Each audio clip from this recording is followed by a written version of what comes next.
Very good morning and welcome to SRM institute for medical science Vadapalani வழங்கும் hello doctor. இன்றைய நிகழ்ச்சியின் மூலமாக உங்கள் சந்தேகங்களுக்கு பதிலளிக்க வந்திருக்காரு பீடியாட்ரிஷியன் டாக்டர் சுபாஷ் சந்திர போஸ் அவர்கள். வணக்கம் doctor. As usual looking smart doctor. Thank you. நீங்கள் என்ன திரும்ப சொல்ல மாட்டீங்களே? ஆஸ் யூஷுவல் நீங்களே சொல்லுவீங்க டாக்டர். இன்றைக்கி வந்து அகெயின் குழந்தைகளுக்கான சில அடிப்படை கேள்விகள் தான் இருக்குது. பட் அதுக்கு முன்னாடி வந்து இப்போ திரும்ப வந்து மழை காலம் ஆரம்பிச்சிருச்சு. கொஞ்சம் கொஞ்சமாக வந்து இப்போ மழை வர ஆரம்பிச்சிருச்சு. ஸோ அகெயின் திரும்ப ஃப்ளூ, சில வந்து பேசிக்கான வியாதிகள்லாம் வர ஆரம்பிச்சிடும். ஸோ அதை கண்ட்ரோல் பண்ணுறதுக்கான வேக்சினேஷன்ஸ் பற்றியும் ஜென்ரலாக காமனாக என்னென்ன பிரச்சனை வரும் அகெயின் ரெய்னி சீசன், அப்படி அதில் என்னென்ன வந்து நம்ம பார்த்துக்க வேண்டிய சுச்சுவேஷன் இருக்குன்றது சொல்லுங்கள் டாக்டர். இப்போ வந்து நமக்கு மான்சூன் ஃபுல்லாக செட் ஆகலை, ஸ்டார்ட் ஆகிருக்கு கொஞ்சமாக. பார்த்தீங்கன்னா ஃப்ளூனா வந்து ஒரு ஃபீவர், ரன்னிங் நோஸ், காஃப், இதுதான் வந்து ஃப்ளூக்கான பேசிக் சிம்டம்ஸ். அந்த மாதிரி விஷயங்கள் வைரல் இன்ஃபெக்ஷன் தான் நிறைய காமன். மழைக்காலங்கள் வந்த உடனே கிளைமேட் சேஞ்ச் ஆகும்போது நிறைய புதுசாக வைரஸஸ் வர ஆரம்பிச்சிடும். ஸோ அதனால் குழந்தைங்களும் எல்டர்லி மோர் தென் 65 இயர்ஸ் அவங்களும் தான் வந்து ரொம்ப ப்ரோன் ஃபார் தீஸ் இன்ஃபெக்ஷன்ஸ். அதனால் வந்து அவங்க இம்யூனிட்டி அதனுடைய சார்ந்த விஷயங்களால் இந்த இன்ஃபெக்ஷன் சீக்கிரமாக அவங்கள தாக்கிடும். ஒரு குழந்தைய தாக்குச்சுன்னா உடனே ஸ்கூலில் இருக்க மற்ற குழந்தைங்களையும் தாக்கிறதுக்கு வாய்ப்பு இருக்குது. ஸோ ஃபஸ்ட்டு டேவே ஃபீவர், ரன்னிங் நோஸ் ஸ்டார்ட் ஆயிரும். ஸோ ஒரு நாள் வேணால் மெடிசன் கொடுத்து பார்க்கலாம். பேராசிட்டமால் அந்த மாதிரி விஷயங்கள் டாக்டர் ஆல்ரெடி கொடுத்த மெடிசனை நீங்கள் ட்ரை பண்ணி பார்க்கலாம். அதுக்கப்புறமும் இருந்துச்சுன்னா டாக்டரை போய் பார்த்துறது நல்லது. ஏன் அப்படின்னா ஃப்ளூலேயே நிறைய வைரஸால் வரலாம். ஒன்று வந்து இந்த இன்ஃப்ளூயன்ஸா அப்படின்ற வைரஸ் வந்து ஸ்வைன் ஃப்ளூக்கான மெயின் இது. அது வந்து ஜென்ரலாக வின்டர் வந்தோடனே நமக்கு நிறைய கேசஸ் வர ஆரம்பிச்சிடும். ஸோ ஸ்வைன் ஃப்ளூக்கான எவிடன்ஸுன்னு தனியாக ஒன்றுமே தெரியாது. High grade fever, running nose, cough அப்படி தான் வரும். ஸோ உடனே போய் டாக்டரை பார்த்தோன்னா அதுக்கான எவிடன்ஸ் ஏதாவது இருந்தது அப்படின்னா நம்ம டெஸ்டிங் போகலாம். டெஸ்டிங்கில் வந்து ஏதாவது ஸ்வைன் ஃப்ளூக்கான இது வருதா, ரிசல்ட்ஸ் வருதான்னு பார்க்கலாம். அப்படியும் இல்லை, நமக்கு ஒன்றுமே இல்லை இப்போ அப்படின்னா அதுக்கான வேக்சின்ஸ் எடுத்துக்கலாம். ஸோ தட் ஸ்வைன் ஃப்ளூக்கான வேக்சின் எடுத்துக்கும் போது அது வரதுக்கான சான்சஸ் ரொம்ப கன்சிடரபிளி குறைஞ்சிரும்.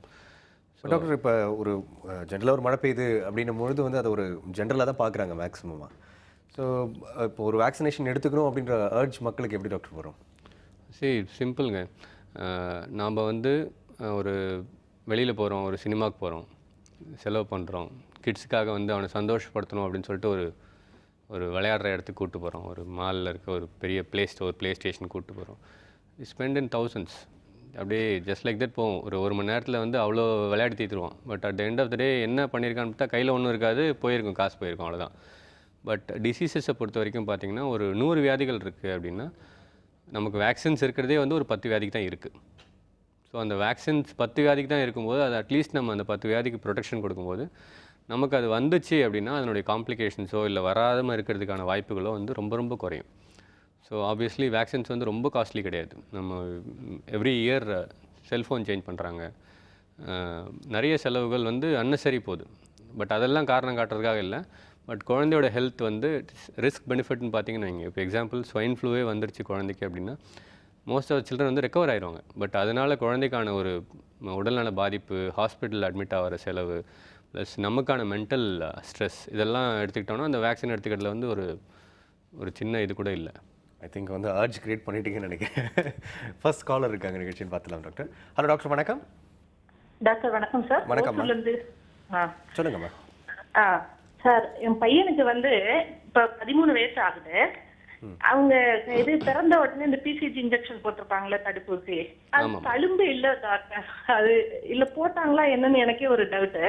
சரிம்மா, இது வந்து எல்லா குழந்தைங்களுக்கும் தழும்பு வரணும்னு அவசியம் இல்லைம்மா. ஒரு 80 to 90% குழந்தைங்களுக்கு வந்து தழும்பு வந்துடும். பிசிஜி ஸ்கார் அப்படின்னு சொல்லுவோம், இடது கையில் மேலே போடுவாங்க. ஸோ அது வந்து 1 மாதம் to 2 மாதத்தில் வந்து கொஞ்சம் சீழ் மாதிரி கட்டி அப்பயே புண்ணாக இருக்கும். இப்போ 13 வயசில் புதுசாக நமக்கு அது ஒன்றும் தெரியாது. பட் அப்போலேருந்தே ஸ்கார் இல்லை, தழும்பு இல்லை அப்படின்னா தழும்பு ஒன்றும் புதுசாக கிடைக்காது. பட் தழும்பு இல்லைன்னா ஒன்றும் பயப்பட வேண்டாம். அது இப்போ போல்டினாலும் அதுக்கான ப்ரொடெக்ஷன் வந்து யூஸ்வலாக 5 வயசு 10 வயசு வரைக்கும் தான் இருக்கும் அந்த பிசிஜி ஸ்கார், அந்த பிசிஜி வேக்சினோட இது. ஸோ 13 வயசு ஆகிடுச்சு அப்படின்னா அது திரும்பலாம் எடுத்துக்கணும்னு அவசியம் இல்லை. சத்தான உணவுகள் கொடுங்க. யூஸ்வலாக டிபி அப்படின்றது வந்து பிசிஜி வேக்சின்றது வந்து டிபிக்கான ப்ரொடெக்ஷனுக்காக போடுறது. டிபி வந்து நம்ம நாட்டில் வந்து ரொம்ப காமனாக இருக்குது. பட் ஒரே விஷயம், நம்ம உடம்புல என்றைக்கு தெம்பு குறையுதோ, இம்யூனிட்டி குறையுதோ, அன்றைக்கி தான் வந்து நம்ம உடம்புலேருந்து டிபி வெளியே வரதுக்கான வாய்ப்புகள் இருக்குது. ஸோ குழந்தைக்கு சத்தான ஆகாரம், ப்ரோட்டீன் நிறைய இருக்க உணவுகள், கீரை, காய்கறிகள்லாம் இதெல்லாம் நிறைய கொடுங்க. டிபி வரதுக்கான வாய்ப்புகளே கம்மியாக இருக்கும். ஒன்றும் வரி பண்ண வேண்டாம். கால் பண்ணதுக்கு ரொம்ப நன்றிம்மா. டாக்டர், இந்த தழும்பை பற்றி சொல்லும்போது தான் எனக்கு ஒன்று கேட்குது. இப்போ ஜென்ரலாக வந்து தழும்பு வந்து உருவாகி ஆகணுமா? அப்போ தான் வந்து இந்த இன்ஜெக்ஷன் போட்டதுக்கான அடையாளமா? அது அப்படி இல்லை. அந்த தழும்பு வந்து எப்படின்னா நம்ம உள்ளே செலுத்துறது வந்து கொஞ்சமான ஒரு பாக்டீரியாவோட ப்ரோட்டீன்ஸ். ஓகே. அது வந்து என்னென்னா உள்ளே போயிட்டு ஒரு ரியாக்ஷன் ப்ரொடியூஸ் பண்ணி அந்த இடத்துல ஒரு சின்ன ஒரு புண்ணாக்கும், ப்ளஸ் சீழ் வரும். அந்த புண்ணோடைய தழும்பு வந்து ஜென்ரலாக இட் வில் ஸ்டே. ஓகே. அது வந்து ஜென்ரலாக லெஃப்ட் ஆர்மில் நம்ம அப்பர் ஆர்மில் கொடுக்கறதுக்கான ரீசன் வந்து யூனிஃபார்மிட்டிக்காக கொடுக்குறது. ஓகே. சரி, எல்லா குழந்தைக்கும் பிசிஜி போட்டிருக்காங்களான்னு பார்க்கணும்னா டக்குன்னு லெஃப்ட் ஆர்ம் எடுத்து பார்த்தோம்னா இருக்கா இல்லையா அப்படின்றத வச்சு டிசைட் பண்ணிடுவாங்க. ஓகே. அப்படி இல்லை, நம்ம குழந்தைக்கு போட்டிருக்காங்க ஆனால் வரல அப்படின்னா இட் டசன்ட் மீன் அவனுக்கு இம்யூனிட்டி வரலன்னு அர்த்தம் இல்லை. ஸோ அதனால் அதை பற்றி கவலையப்பட வேண்டாம். ஸோ இது வந்து அந்த 15% 20% குழந்தைங்களுக்கு வந்து வரணும்னு அவசியம் இல்லை அது. Okay doctor. டாக்டர், இப்போ வந்து ஜென்ரலாக நம்ம ஃப்ளூ அப்படின்னு வரும்பொழுதே வந்து மக்கள் வந்து வேக்சினேஷன் பண்ணணும் அப்படின்றதுக்கான எண்ணம் நீங்கள் சொன்ன மாதிரி வந்து உடனே போய் வேக்சினேஷன் எடுத்துக்கணும் அப்படின்ற எண்ணம் இருக்கும். அதை ஃபஸ்ட்டு வந்து ஒரு செல்ஃப் மெடிக்கேஷன் ஒரு ஒரு 2-3 நாள் எடுப்பாங்க. அந்த ஃபீவர் அடங்கலை அப்படின்னா வந்து தென் டாக்டர்கிட்ட போவாங்க. டாக்டரோட கன்சல்டேஷனும் டாக்டர் வந்து எடுத்த உடனே வந்து நீங்கள் வந்து மெடிக்கேஷன் எடுத்துக்கோங்கன்னு சொல்ல மாட்டார். ஒரு 1-2 டேஸ் வந்து போகும். ஸோ இப்போ டேரெக்டாக வேறு ஏதாவது ஆப்ஷன் இருக்கா டாக்டர்? டேரெக்டாக வந்து எனக்கு இதுதான் சிம்டம், ஸோ இந்த ஃப்ளூ இருக்கிறதுக்கு வாய்ப்பு இருக்குது, ஸோ டேரெக்டாக வந்து ஒரு பீடியாட்ரிஷியன் கிட்ட போய் இதை வந்து பார்த்துடணும், இந்த டைம் ஸ்கிப் பண்ணுறதுக்கான வாய்ப்புகள் இருக்கா டாக்டர்? அதே எக்ஸாம்பிள் வந்து இப்போ வைரஸஸ் வந்து நிறைய இருக்குது. ஒரு 10 வைரஸ் இருக்குது, இல்லை ஒரு 50 வைரஸ் இருக்குன்னா அதில் இன்ஃப்ளூயன்ஸான்றது ஒரு type of virus. Okay. So அந்த இன்ஃப்ளூயன்ஸால் வர விஷயங்கள் வந்து ஸ்வைன் ஃப்ளூன்னு சொல்லுவோம். மற்ற எல்லா வைரஸால் வர இந்த common symptoms cold, cough and fever இருக்க விஷயங்கள் எல்லாமே சேர்த்து ஃப்ளூன்னு சொல்கிற ஒரு கேட்டகரியில் வந்துடும். ஓகே. ஸோ அதுதான் சொன்ன மாதிரி ஃபஸ்ட்டு டைம் நமக்கு ஃபீவர் இருக்குது, ஃபஸ்ட்டு டே மட்டும் நம்ம மெடிகேஷன்ஸ் வந்து செல்ஃப் மெடிக்கேஷன்னா, அதுவும் டாக்டர் போன தடவை கொடுத்ததை அவர்கிட்ட சொல்லிவிட்டு கேட்டுட்டு போன தடவை ஃபஸ்ட் டே ஃபீவர் வந்தால் நீங்கள் ஃபீவர் பாருங்கள், தெர்மாமீட்டர் வச்சு பாருங்கள். குழந்தைக்கு தலையில் வயிற்றில் கை வச்சா எப்பயுமே சூடாக தான் இருக்கும். பட் தெர்மாமீட்டர் யூஸ் பண்ணி பாருங்கள். ஒரு 100 வந்துச்சுன்னா ஆப்வியஸ்லி ஃபீவர் இருக்குது. குழந்தையும் கொஞ்சம் டல்லாக இருக்காங்க அப்படின்னா பேராஸ்டமால் யூஸ் பண்ணலாம். போன தடவை கொடுத்த அந்த டோஸில் யூஸ் பண்ணலாம். எவ்ரி 4 hours ஒன்ஸ் வருது, இல்லை ரொம்ப ஹை கிரேடாக இருக்குது, ஆப்வியஸ்லி உங்களுக்கு தெரியுது இது நார்மலாக இல்லை அப்படின்னு தோணுச்சு அப்படின்னா ஃபஸ்ட் டேவே டாக்டர் பார்க்கல, தப்பு இல்லை. ஓகே. ஏன்னா அவருக்கு ஒரு சில அறிகுறிகள் தெரியலாம், இது வந்து ஸ்வைன் ஃப்ளூவாக மாறதுக்கான ஸ்வைன் ஃப்ளூக்கான எவிடன்ஸாக இருக்கலாம் அப்படின்னா ஃபஸ்ட் டே செகண்ட் டேலே டெஸ்டிங் எடுக்கும்போது நம்ம டிசீஸை வந்து கொஞ்சம் சீக்கிரமாக கண்டுபிடிச்சோன்னா அதுக்கான ட்ரீட்மெண்ட்டையும் சீக்கிரமாக ஆரம்பிச்சிடலாம். டாக்டர், இன்னொரு கேள்வி டாக்டர். இப்போ அதாவது குழந்தைகளுக்கு ஆல்ரெடி கொடுக்கப்பட்ட டாக்டர் ப்ரிஸ்கிரைப் பண்ண மாத்திரைகளை தான் வந்து நம்ம மெடிக்கல் ஸ்டோர்லேருந்து திரும்ப வாங்கி கொடுக்கலாம் அப்படின்றத நீங்கள் 2 வாட்டி அழுத்தி சொன்னீங்க. இப்போ ஜென்ரலாக வந்து இப்போ பெரியவங்க சாப்பிட்ற மாத்திரையே வந்து குழந்தைகளுக்கும் கொடுத்துறாங்க. ஃபார் எக்ஸாம்பிள் இப்போ டோலோ 650 கொடுங்கன்னா அந்த 650ன்றது எதுக்காக ஸ்டாண்ட் ஆகுது அப்படின்றது தெரியாமல் டோலோ 650 வாங்கி கொடுத்துட்றாங்க. ஸோ இந்த மாதிரி இது வந்து என்கரேஜபிளா டாக்டர்? சரி, அதுலேயும் வந்து ஒரு திருத்தம். டாக்டர் போன தடவை கொடுத்த ப்ரெஸ்கிரிப்ஷனை நீங்கள் ரிப்பீட் பண்ண முடியாது. ஓகே. நான் சொல்கிறது வந்து காமனான விஷயம், ஜுரத்துக்கான வெறும் பேராசிட்டமால் மட்டும்தான். பேராசிட்டமால் நீங்கள் கொடுக்கலாம், மூக்கு நேசல் ட்ராப்ஸ் கொடுத்துருப்பாங்க, அதுக்கு வேணால் யூஸ் பண்ணலாம். அதுவும் டாக்டர்கிட்டே நீங்கள் கேட்டுக்கோங்க, சார் நெக்ஸ்ட் டைம் ஃபீவர் வந்ததுன்னா நான் இதை யூஸ் பண்ணலாம் அப்படின்னு. ஏன்னா லாஸ்ட் டைம் வந்து சம்டைம்ஸ் ஆன்டிபயோட்டிக் யூஸ் பண்ணியிருப்பாங்க. ஓகே. அதை வந்து நான் இப்போ லாஸ்ட் டைம் இதே தான் கொடுத்தாரு இருமல் சளிக்கு, எப்படியா இருந்தாலும் இதான் கொடுக்க போகிறாரு அப்படின்னு சொல்லிட்டு அதே 5 நாளைக்கு திரும்ப இதே கொடுத்துருவாங்க. அதே இருமல் தான். ஆமாம், இல்லை போயிட்டு டாக்டரை பார்க்கணும் வரணும் அந்த ஒரு இதுலேயே வந்து லாஸ்ட் கொடுத்த அதே ப்ரெஸ்கிரிப்ஷன் திரும்ப 5 நாள் கொடுத்து பார்த்தேன் டாக்டர், பட் குறையல அப்படின்னா அது வந்து சரியில்லை. ஸோ பேராசிட்டமால் நீங்கள் தரலாம், கண்டிப்பாக ஒரு 24 hours கூட வெயிட் பண்ணலாம். பட் அதுக்கப்புறம் மற்ற மெடிசன்ஸ்லாம் வந்து நாட் அட்வைசபிள். ஓகே டாக்டர், நிகழ்ச்சி அடுத்த காலர் இருக்காங்க, பார்த்துடலாம். ஹலோ டாக்டர், வணக்கம். வணக்கம். வணக்கம், எங்கே பேசுகிறீங்கம்மா? நான் சென்னையிலேருந்து பேசுகிறேன், ரெட்டில்ஸ்ல இருந்துங்க. சொல்லுங்கம்மா, உங்கள் டவுட் என்னன்னு கேளுங்க. டவுட் கேட்கணும். என் சன்னு பெரிய சனுக்கு வந்து 3 வயசு ஆகுதுங்க. இப்போ ஒரு 1 month-ஆ வந்து அவன் வந்து கண்ணு வந்து அடிக்கடி சிமிட்டிகிட்டே இருக்காங்க. ஓகே. ஓகேம்மா. அதனால பீடியாட்ரிக்கிட்ட யூஸ்ஃபுல்லாக கூப்பிட்டுட்டு போனாங்க டாக்டர்கிட்ட. ஓகே. அவங்க என்ன சொன்னாங்க, எப்பயுமே பார்க்குற டாக்டர் அவனுக்கு ஒன்றும் ப்ராப்ளம் இல்லை, இப்போ எனக்கு செகண்ட் பேபி பிறந்து 5 months ஆயிருக்குங்க. ஓகே. ஸோ அதனுடைய ஏக்கத்தில் அப்படி பண்ணுறான். ஆக்சுவலாக நரம்பு ப்ராப்ளமாக இருந்தால் அவன் வந்து தூக்கத்துலேயும் அது மாதிரி பண்ணுவான் அப்படின்னு சொன்னார். கண்ணு சிமிட்றானா மூடி மட்டும் திறக்கிறானா நல்லா சுருக்கமாக பண்ணி பண்ணுறானாமா? இல்ல, ஒரு மாதிரி இப்படி கண்ணை நல்லா அழுத்தி திறக்கிறாங்க. மொபைல் பார்க்கும்போது, டிவி பார்க்கும்போதோ இல்ல யூஸ்வலா விளையாடும் போதோ கூட சம்டைம்ஸ்ல அதை வந்து நம்ம ட்ரஸ்ட் பண்ணி சொல்லும் போது இன்னும் அதிகமா பண்றான் அவன். செய்யாதுன்னு சொல்லும் போது சார் இதுலயே உங்களுக்கு இருக்கு, நான் டாக்டர் கிட்ட பார்க்கலாமா அப்படின்றதுக்காக. ஓகேம்மா, இதுலேயே நமக்கு ஒரு பாதி பதில் கிடச்சிருச்சுமா. நிறைய மொபைல் பார்க்குறது, டிவி பார்க்குறது அப்படின்றதுனால இந்த விஷயங்கள் ஜாஸ்தியாகலாம் ஒன்று. அவங்க எவ்வளோ நேரம் பார்க்குறாங்கன்னு தெரியல. ஸோ அதே மாதிரி யூஸ்வலாக 3 வயசு குழந்தை 4 வயசு குழந்தைகிட்ட நம்ம எதை பண்ணாதன்னு சொல்கிறோமோ அதை பண்ணுறதுக்கான அந்த ஏர்ஜ் வந்து உள்ளேருந்து நிறையா இருக்கும். நான் ஏன் பண்ணக்கூடாது பண்ணால் நம்ம கொஞ்சம் டென்ஷனாக வரும் தெரிஞ்சால் அதை பண்ணி பார்ப்பாங்க அவங்களும். சரி, நான் கண்ணை சிமிட்டி பார்க்குறேன், என்ன பண்ணுறாங்கன்னு பார்ப்போம் அப்படின்ற மாதிரி. அதை விடுங்க. ரெண்டாவது இந்த சிப்ளிங் ரைவல்ரி மாதிரி தான் ஃபஸ்ட்டு சொன்னீங்க. சிப்ளிங் ரைவல்ரினா என்ன அப்படின்னா, ரெண்டாவது ஒரு குழந்தை வந்திருக்கு வீட்டில், அந்த குழந்தைக்கு என்னுடைய நேரம் 24 மணி நேரம் என்னை பார்த்துட்டு இருந்த அம்மா வந்து இப்போ வந்து ஒரு 18 மணி நேரம் அந்த குழந்தையும் 6 மணி நேரம் என் மேலேயும் அக்கறை செலுத்துகிறாங்க அப்படின்னு ஆப்வியஸாக தெரிய ஆரம்பிச்சுது அப்படின்னா அந்த குழந்தைய வந்து ஹார்ம் பண்ணுறதுக்கோ இல்லை இந்த மாதிரி ஒரு அட்டென்ஷன் சீக்கிங் விஷயங்கள் பண்ணுறதுக்கோ வாய்ப்புகள் இருக்குது. பட் அது வந்து யூஸ்வலாக கண்ணு சிமிட்டுற விஷயம் மட்டும்தான் இருக்கணும்னு அவசியம் இல்லை, நிறைய விஷயங்கள் இருக்கும். பட் கண்ணு சிமிட்டுறது வந்து ஒரு நாட் அ காமன் சிம்டம், இந்த மாதிரி அட்டென்ஷன் சீக்கிங்காக பண்ணுறது. ஒரு சில சமயம் ப்ளே ஸ்கூல் ஆரம்பத்தில் போகிற பசங்க, எழுத படிக்க ஆரம்பிக்கிற பசங்க கண்ணில் பவர் இருந்துச்சுன்னா அந்த கண் சிமிட்டுறதுக்கு வாய்ப்பு இருக்குது, கண் அழுத்தி அழுத்தி திறக்கிறதுக்கான வாய்ப்பு இருக்குது. நிறைய மானிட்டர்ஸ் கிட்ட டேப் வச்சுட்டு கேம்ஸ் விளையாடுற குழந்தைகள், மொபைல் பார்க்குற குழந்தைங்கள்லாம் இந்த கண் இரிட்டேஷன் வரும். ட்ரை ஐஸ் அப்படின்றது சின்ன குழந்தைங்கள ரொம்ப ரொம்ப ரேர், யூஸ்வலாக வராது. நம்ம நிறைய நேரம் மானிட்டர் பார்க்கும்போது அது மாதிரி வரதுக்கு வாய்ப்புகள் இருக்குது. ஸோ யூசேஜ் ஆஃப் மானிட்டர்ஸ் குறைங்க, ரொம்ப கிட்ட வச்சு பார்க்குறதெல்லாம் குறைங்க. ரெண்டாவது அதை வந்து அந்த பிஹேவியரை வந்து கொஞ்ச நாள் விட்டுருங்க, நீங்கள் எதுவுமே சொல்லாதீங்க, நம்ம எப்படி பண்ணாலும் பண்ணிட்டுன்னு விட்டுருங்க. விட்டுட்டு ஒரு வாரம் பாருங்கள், அப்படியும் பண்ணிகிட்டு இருக்கான் அப்படின்னா வேறு மாதிரி ட்ரை பண்ணுங்கள். அவனுக்கு பிடிச்ச ஒரு விஷயம், ஏதாவது ஒரு பொம்மை கேட்குறான் அப்படின்னா நீ இந்த மாதிரி பண்ணாமல் இரு, ஒரு வாரம் பண்ணாமல் இரு, நான் வந்து உனக்கு கொடுக்குறேன் அப்படின்னு பாருங்கள். ஸோ அந்த மாதிரி அவனால் அதை வாங்கணும்னு தெரியுது, ஆனாலும் அவனால் பண்ணாமல் இருக்க முடியல அப்படின்னா ஏதாவது ப்ராப்ளம் இருக்கிறதுக்கு வாய்ப்புகள் இருக்குது. ஸோ அப்போ திரும்ப ஒரு ஐ டாக்டர் போய் பார்த்துருங்க. ஸோ இந்த மாதிரிலாம் ட்ரை பண்ணி பாருங்கள். வாங்கிட்டதுக்கப்புறம் பண்ண டாக்டர், அதுக்கு பதில் இல்லைன்றீங்களா? நெக்ஸ்ட் காலர் இருக்காங்க, பார்த்துடலாம். ஹலோ டாக்டர், வணக்கம். ஹலோ சார், வணக்கம். சென்னையிலேருந்து கமலவேணி சார். சொல்லுங்கம்மா, ஒரு டவுட் என்னன்னு கேளுங்க. சார், எனக்கு ஒரு பொண்ணு இருக்கா, 4 years ஆகுது. அவள் வந்து யூரின் போகிறா, பட் என்னன்னா யூரின் வருதுன்னு சொல்கிறதுக்குள்ளேயே அவள் ஜெட்டிலே போயிடுறா. ஒரு நாளைக்கு எப்படியும் நிறைய டைம் பாத்ரூம் போகிறா, நிறைய டைம் அந்த மாதிரி வெயிட் பண்ணிடுறா. ஓகேம்மா, மோஷன் எப்படிம்மா போகிறாங்க? மோஷன் நார்மலாக தான் போகிறா. இப்போ 2-3 டேஸாக லூஸ் மோஷனாக இருக்குது அவளுக்கு. ஓகே, இதுக்கு முன்னாடி எதுவும் கான்ஸ்டிபேஷன் இருந்திருக்காமா? ரொம்ப டைட்டாக போகிற மாதிரி எதுவும் இருந்திருக்கா? இல்லை, அந்த மாதிரிலாம் இது வரைக்கும் இருந்ததில்லை. நார்மலாக எப்போவுமே மோஷன் நார்மலாக போவா. யூரின் போகும்போது ஏதாவது வலி இருக்குன்னு சொல்கிறாங்களாம்மா? இல்லை, அதெல்லாம் சொல்லலை. ஓகே, ஒரு நாளைக்கு எத்தனை தடவை யூரின் போகிறாங்கம்மா? அந்த ஒரு 2 days அந்த மாதிரி பாத்ரூம் போகும்போது வந்து வலிக்குது, எரியுது அப்படின்றா அந்த யூரின் போகிற இடத்துல. சரி, ஒரு நாளைக்கு எத்தனை தடவை யூரின் போகிறாங்கம்மா? என்னங்க சார்? எத்தனை தடவை யூரின் போகிறாங்க? அவள் இப்போ வீட்டில் தானே ஒரு யூரின் போயிட்டு ஒரு 10 minutes கழிச்சு திரும்ப யூரின் வருதுன்றா. ஓகே, அவள் யூரின் வருதுன்னு சொல்கிறதுக்குள்ளேயே அப்படியே இதுலேயே போயிடுறா, ஜெட்டிலே போயிடுறா. சரிம்மா. இது வந்து ஒரு மைல்டு இன்ஃபெக்ஷன் இருக்க வாய்ப்புகள் இருக்குமா? 2-3 சிம்டம்ஸ். ஒன்று வந்து யூரின் போகும்போது மைல்டாக எரிச்சல் இருக்குன்னு சொல்கிறாங்க. திரும்ப ஃப்ரீக்வெண்ட்டாக யூரின் 10 நிமிஷம் கழிச்சோடனே திரும்ப யூரின் போகணும் போல இருக்குன்னு சொல்கிறாங்க. அண்ட் அகைன் அவங்களால அடக்கி வச்சுக்க முடியல, அந்த இன்கான்டினன்ஸ். யூரின் போகணும் போல் இருக்குன்னு போகிறதுக்குள்ளே இதிலே போயிடுறாங்க, ட்ரெஸ்லேயே போயிடுறாங்க. அப்படின்னா பிளாடரில் இன்ஃபெக்ஷனோ இல்லை யூரின் இன்ஃபெக்ஷன் இருந்துச்சு அப்படின்னா இந்த மாதிரி சான்சஸ் இருக்குமா? ஸோ டாக்டர் போய் பார்த்துட்டு ஒரு யூரின் டெஸ்ட் எடுக்க வேண்டியது இருக்கும், யூரின் ரொட்டீன் கல்ச்சர் அப்படின்னு சொல்லுவோம். ஸோ யூரினில் வந்து இன்ஃபெக்ஷன் இருக்கான்னு பார்க்குறதுக்காக அதை எடுத்துடலாம், டாக்டரை போய் பார்த்துட்டு எடுக்கலாம். எடுத்துகிட்டு அதுக்கப்புறம் அதை ரிசல்ட்ஸ் வச்சு ட்ரீட் பண்ணிக்கலாமா. கால் பண்ணதுக்கு ரொம்ப நன்றிம்மா. நிகழ்ச்சியை தொடர்ந்து பாருங்கள். நெக்ஸ்ட் காலர் பார்த்துலாம் டாக்டர். ஹலோ டாக்டர், வணக்கம். ஹலோ, வணக்கம் சார். வணக்கம், எங்கேருந்து பேசுகிறீங்கம்மா? ராமநாதபுரத்துலேருந்து சாதனா பேசுகிறேன் சார். சொல்லுங்கள் சாதனா, உங்கள் டவுட் என்னன்னு கேளுங்க, டாக்டர் இருக்காரு. Okay sir, good morning sir. மார்னிங்மா. சார், 3 months ஒரு கேர்ள் பேபி இருக்கு. ஓகே. பிறந்ததுலேருந்தே தாய்ப்பால் இல்லை. ஸோ சுத்தமாக ஃபார்முலா மில்க் தான் கொடுத்துட்ருக்கேன். ஓகே. ஸோ பாப்பாவுக்கு நேச்சுரல் நியூட்ரியன்ஸ் கிடைக்கிறதுக்கு என்ன கொடுக்கலாம்? பசும்பால் கொடுக்கலாமா? சாலிட் ஃபுட் எப்போ இருந்து கொடுக்கலாம்? சரி, இப்போ வந்து சுத்தமாக அவங்க மில்க் கொடுக்குறது இல்லையாம்மா? சுத்தமாக குடிச்சது இல்லை சார் பிறந்ததுலேருந்தே. ஃபைன். தைராய்டு ப்ராப்ளம் இருக்கிறதுனால பால் தாய்ப்பால் இல்லை அப்படின்னு சொல்லிட்டாங்க. சரி, ஆக்சுவலி யூஸ்வலாக அந்த மாதிரி ரொம்ப ரேர்மா அது நமக்கு. எனிவே 3 மாதம் கொடுக்கல, அதனால் அதை பற்றி வரி பண்ணாதீங்க, விட்டுருங்க.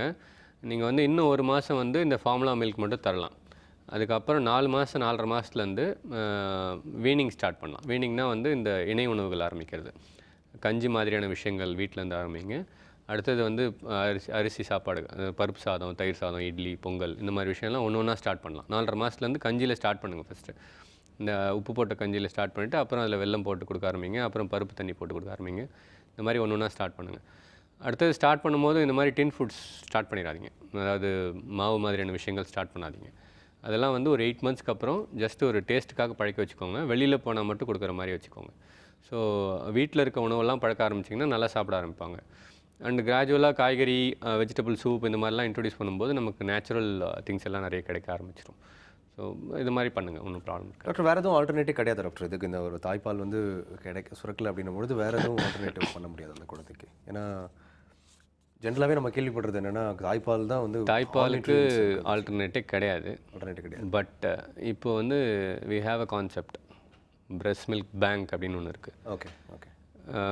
அதனுடைய அக்செப்டன்ஸ் நம்ம கண்ட்ரியில் வந்து இப்போ ரேப்பிடாக ஜாஸ்தி ஆகிட்டு வருது. இப்போது நம்ம ஸ்டேட்டில் வந்து 3 இடத்துல இருக்குது. பிரஸ்ட் மில்க் பேங்க் அப்படின்னா என்ன அப்படின்னா, தாய்ப்பால்லாம் சேகரித்து ஒரு பேங்க்கில் மாதிரி நம்ம நடுவில் சென்ட்ரலைஸ்டு வச்சுப்பாங்க. அது நல்லா இன்ஃபெக்ஷன்லாம் எதுவும் இல்லாமல் பியூரிஃபை பண்ணிவிட்டு குழந்தைங்களுக்கு தேவை அப்படின்னா அட்மிட் ஆகிற யூஸ்வலாக இப்போதைக்கு வந்து ஹாஸ்பிட்டலைஸ் சில்ட்ரனுக்கு மட்டும் யூஸ் பண்ணிகிட்டு இருக்காங்க. ரொம்ப ப்ரீடம் குழந்தைகள், சின்ன குழந்தைகள். ஏன்னா அதில் இருக்க ஸ்பெஷல் திங்ஸ் வந்து வேறு எதுலேயுமே கிடைக்காது நமக்கு.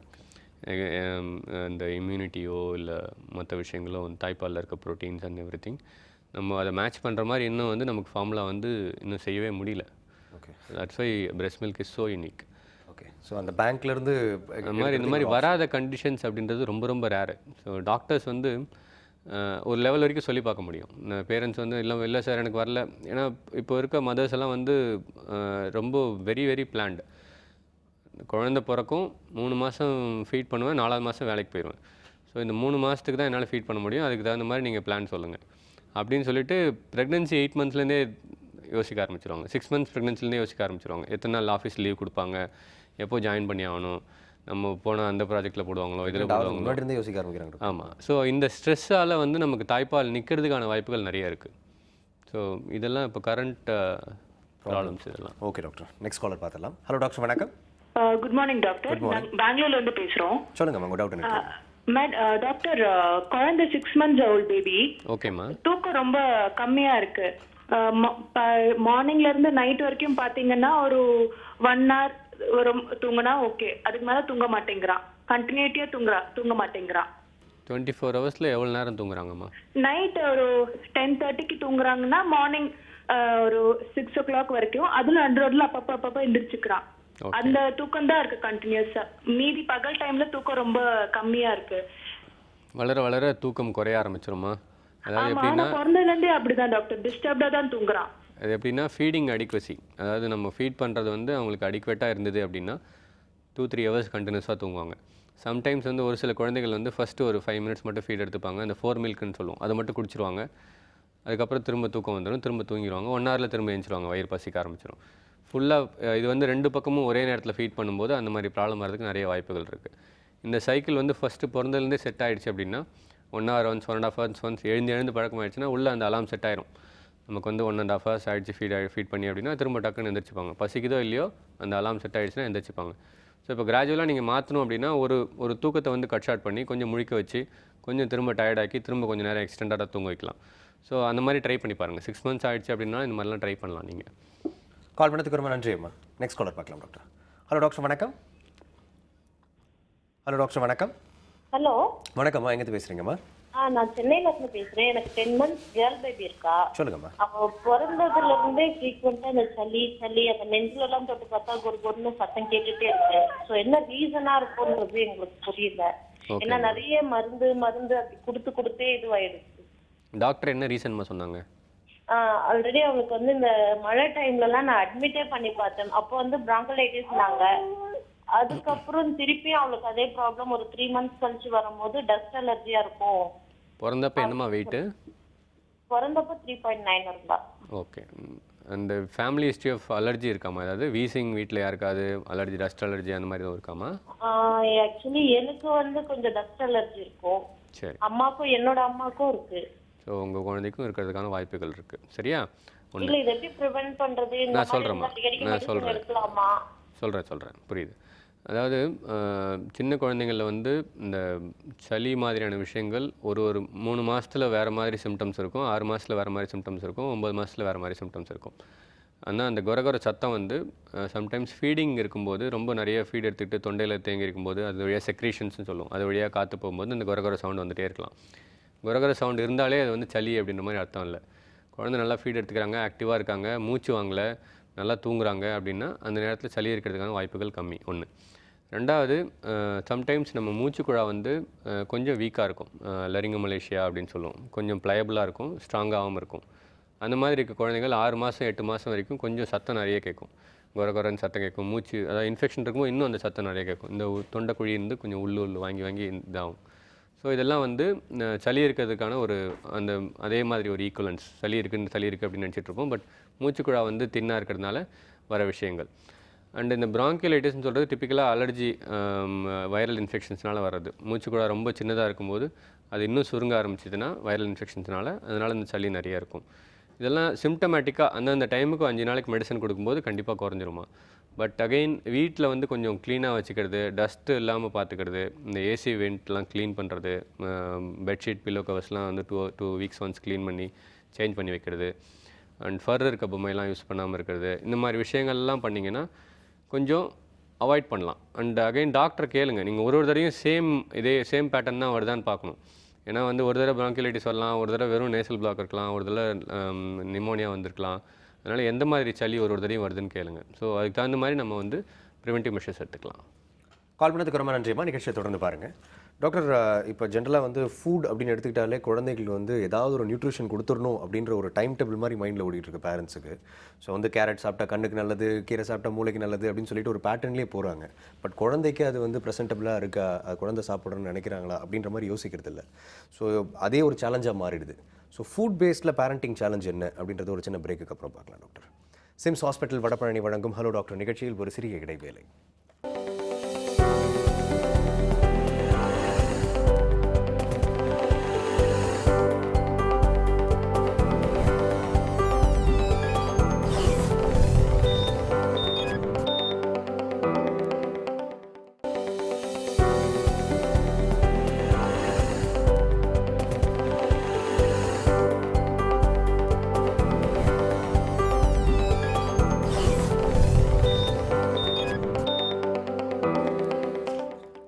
Welcome back to Sims hospital Vadapalani வழங்கும் hello doctor. So doctor, food அப்படின்னு எடுத்துக்கிட்டாலே வந்து குழந்தைங்களை வந்து கன்வின்ஸ் பண்ணி தான் கொடுக்க வேண்டிய சூழ்நிலையில் இருக்கிறோம். அதாவது அதுக்காக இன்ட்ரெஸ்ட் வந்து அவங்களாம் வந்து எடுத்து சாப்பிடணும் அப்படின்னு சொன்னால் சாக்லேட்டோ இல்லை பிஸ்கெட் இந்த மாதிரி தான் சாப்பிட்றாங்க. அதுலேயும் இப்போல்லாம் வந்து வாதாட ஆரம்பிச்சிட்டாங்க. நானே பார்த்துருக்கேன், ஒரு குழந்தை வந்து டார்க் சாக்லேட் சாப்பிட்டா நல்லதுன்னு எங்கள் மாமா சொல்லியிருக்காரு, நான் வாங்கி சாப்பிட்டோன்னு 2 பேக்கெட் வாங்கி வச்சுருக்கேன் அவ்வளோ ஃபுல்லாக. ஸோ இந்த மாதிரி வந்து கிளவராகவும் ஆகிட்டாங்க. இப்போ முட்டையெல்லாம் வந்து இப்போல்லாம் திணிக்க வேண்டியதாக இருக்குது டாக்டர். பட் ஆனால் அதே எக் பர்கர்னு வாங்கி சாப்பிட்றாங்க எல்லாம் ஜாலியாக. ஸோ இது எப்படி டாக்டர் காம்ப்ளிகேட்டடாக இருக்குது? பேரண்ட்டுக்கு என்ன பண்ணால் அது வந்து கரெக்டாக செட் ஆகும்? லைஃப்பை நம்ம தான் காம்ப்ளிகேட் பண்ணிக்கிறோம். என்ன அப்படின்னா, குழந்தைங்கள் வந்து வளர்க்கும் போது அவங்களுக்கு ஒரு சின்ன சின்ன டிஃப்ரென்ஸ்லாம் தெரிஞ்சிருக்கணும். எப்படின்னா, குழந்தைனா குழந்தை, அடல்ட்ஸ்னால் அடல்ட்ஸ். நம்மளாம் வளர்கிற காலங்களில் மேபி ஜஸ்ட் ஒரு ஜென்ரேஷன் முன்னாடி வீட்டில் வந்து அப்பா அம்மா வந்து இதெல்லாம் வந்து அப்பா அம்மா தான் பண்ணக்கூடிய விஷயங்கள், இதெல்லாம் வந்து நமக்கு கிடையாது அப்படின்ற மாதிரி ஓரளவுக்காவது ஒரு டிஃப்ரென்சியேஷன் இருக்கும். இன்றைக்கி வந்து எப்படின்னா, நீ வச்சுருக்க நான் ஏன் வச்சுக்கூடாது, இவ்வளோ நீ ஒரு மொபைல் வச்சுருக்க நான் ஏன் வச்சுக்கூடாது, நீ வாட்ஸ்அப்பில் இருக்க நான் ஏன் இருக்கக்கூடாது. ஸோ இது வந்து ஒரு ஈக்குவாலிட்டி கேட்குற அளவுக்கு ஆகிடுச்சு குழந்தைங்களுக்கு. பட் தட்ஸ் ஓகே, ஃப்ரெண்ட்லியாக இருக்கிறது அது மாதிரிலாம் இருக்கிறது ஓகே.